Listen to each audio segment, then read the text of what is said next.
and gentlemen, today we're going to do a couple of helpful hints, at least things that I've learned in the past, about how to cook eggs for show, not just for scramble and kick it out. One of the most common questions I get asked, as a matter of fact, is, wow, your eggs look prettier. The techniques that you need to use to cook certain styles of eggs properly usually have to do with lower heat than most people are used to, but some of it's proper equipment as well. The first thing we're going to do is we're going to do a real simple sunny side up egg. Now, we are going to use a non-stick pan. This will be your first and easiest method of using the right technique and making your eggs look good. But the second is, don't preheat your pan very much. These eggs are really, really delicate. Most eggs are. So you want to give your pan just enough heat to melt your butter. And by the way, if you use butter instead of any kind of oil, you'll be limited with the amount of heat you can actually use, because you know you'll burn butter faster than you'll burn oil. So you'll naturally be required to keep your pan a little cooler. So the first thing I'm going to do is I'm just going to barely heat my skillet, melt the butter, and then crack my egg into it. Tip number 2. If you feel like you crack your eggs and break them all the time, it could be that they're not super fresh, but it also could be that you're just clumsy. Happens to the best of us. So why not crack them into a small bowl first? This is especially helpful in poaching. But real gently lay it into the bowl. Once you've laid your egg into a bowl, now you can just drop it right into the pan very carefully. Now that it's gone into what's essentially a cold pan, turn it up and turn it to low to medium. Be patient. Your kids can wait an extra minute and a half before they have their morning eggs on top of their toast. So just kind of kick back. Sprinkle a little salt on top. Crack some pepper with your 4-foot pepper mill. And then just wait. We don't want to burn. We want pretty eggs. And if we need to, use a rubber spatula. That'll help as well. But just kind of slowly roll your pan around. If your eggs and the whites start cooking a little too fast, just turn the heat down. It's going to cook. Patience. It's great. My white's slowly starting to set, barely from the outside. And I'm just going to let the rest of it cook at moderate heat. Bear in mind, this is taking, in the end, less than 2 minutes. You could probably bang out a dozen eggs in a row if you're not careful, or if you're really good. I'm going to turn my heat down even more so that the white will cook evenly and the yolk will start to get cooking a little bit too. I don't want lots of brown around the edges. I don't want them burned or too crazy. So I'm just going to cook everything at a really, really low heat. So here we basically have an egg that, although the edge is kind of stuck a little bit, I have an egg that's just about done. If you want your yolk done a little bit more, just let it sit off the heat and kind of continue to carry. Or if you want it over easy, give it a real quick flip, gentle. Let it sit for 10 seconds on one side, and then just turn it out onto the plate very carefully. That's egg number 1.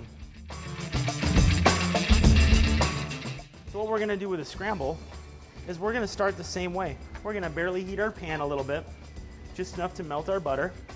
I went with a big boy pan this time because, like I said, the 17-year-olds all broke my non-sticks. But this is going to be non-stick anyway because we're going to use it the right way. So we're just going to barely heat that, do the same thing as before, throw a little bit of butter in there. And if you're French, about 1.5 ounces is a little bit of butter. And then I'm going to just crack 2 eggs into my bowl real quick.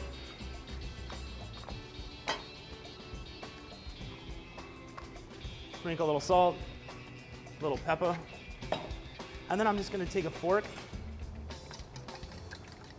and I'm going to just whip my egg a teeny little bit. If you like, you can add a little bit of milk. Some people choose milk or a little cream to make their eggs silkier.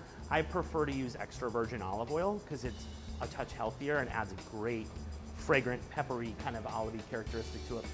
But again, same thing as before. We're going to coat our pan generously with the butter. Not trying to cook it. We're on low heat here. We're going to turn our heat off.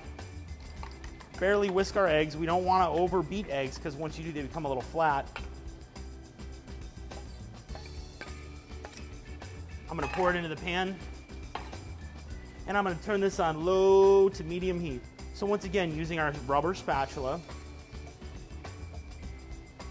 we're going to watch our eggs. And the cool thing about eggs is real easy to see when they cook. The bottoms solidify real fast.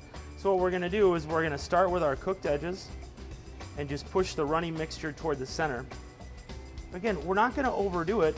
We don't want Japanese-style scrambled eggs, which are tiny little crumbly bits all over the place. We want nice, big curds or lots of texture in our eggs. So we're just gonna drag, you see, I'm just taking the outsides, moving it into the middle, and you see the places where we're pulling the egg from are then being replenished by the liquid egg. We're making sure that we go from the outside in so that the stuff that's around the outside doesn't stick. Real gentle. You're continuing to go. You notice now we have a nice big flat part. Our eggs are becoming kind of all homogeneous. There's a little bit of liquid left, and we don't want them super runny unless you want them super runny. Some people enjoy that. But we have nice big curds and a nice scramble. The last couple seconds, just a real quick flip or two. And you have nice creamy scrambled eggs with no brown dry bit, and nice big curds with lots of texture too. These are great because when you eat them, they're soft, fluffy. Perfect texture on your scrambled eggs. The third and final technique we're gonna do is we're gonna do a little poach, a real quick, simple poach. But you don't have a fancy egg steamer or egg poacher, we're just gonna use some simmering water. You don't need the water up to a boil, you're gonna destroy your eggs. So we're gonna utilize a couple of techniques we've learned already. Slowly with eggs, gentle heat. We're gonna have a pot of water up to, you can bring it up to about 160 degrees if you want, 150, 160, 170. No simmer, no boil. And we're gonna take a little bit of white wine vinegar and drizzle it into our water. That's gonna help the egg whites stay together. We're also gonna sprinkle a little bit of salt in there so it can kind of season the egg, because what are we gonna do? We're gonna drop it in water, so if we put salt on it to start with, where is the salt gonna go? So I'm gonna take an egg, again, gently crack it into a bowl, because this requires shape and careful touch. So we're gonna take our beautiful farm fresh egg, drop it in the hot water real gently so that it tries to stay together as much as possible. And then we're just gonna let it slow poach. Once again, we talk about slow, careful, lower temperature with eggs. That's really the difference between doing it at home, just doing it to do it, and doing it to do it well. So as you go through the process, the first thing is the spindly little bits of white are gonna start to float to the surface. You're gonna want, when this is done, some kind of a slotted spoon if you have one. Strainers and mesh strainers are too rigid and actually will break your egg and break your yolk if you're trying to keep a nice little runny yolk for your perfect Saturday Eggs Benedict. So we're gonna look at it while it's cooking, and we're gonna make sure that it didn't stick to the bottom when you tossed it in. It's usually not a problem, but sometimes it'll happen, just in case. Now, if you want to put a poached egg on top of a salad and you want it to be a cold poached egg, one of the things you can do when your poached egg is done is you can take it out and drop it into ice water and let it cool, shock it immediately and stop the cooking process. So you can have a nice runny yolk on top of your frisee salad with bacon and eggs. Yum.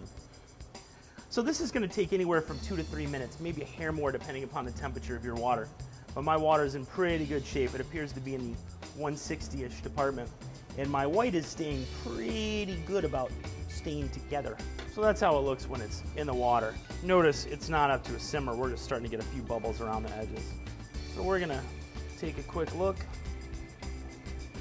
eye it, kind of how solid, poke at it just a little bit to make sure that it's coming together well. And then I'm gonna very, very carefully lift it out. Check for doneness without taking it all the way out of the water. If you take it all the way out of the water and it's still a little too raw, the weight of the white is gonna pull the yolk apart in the middle. Make sure, once again, you want the center to look like it still has a little dark yellow to it instead of that pale yellow that eggs get when they're done. And then we're gonna real gently lift the egg out, let it drain over the top of a paper towel. Now we can sprinkle a little salt on it so that we can taste our egg.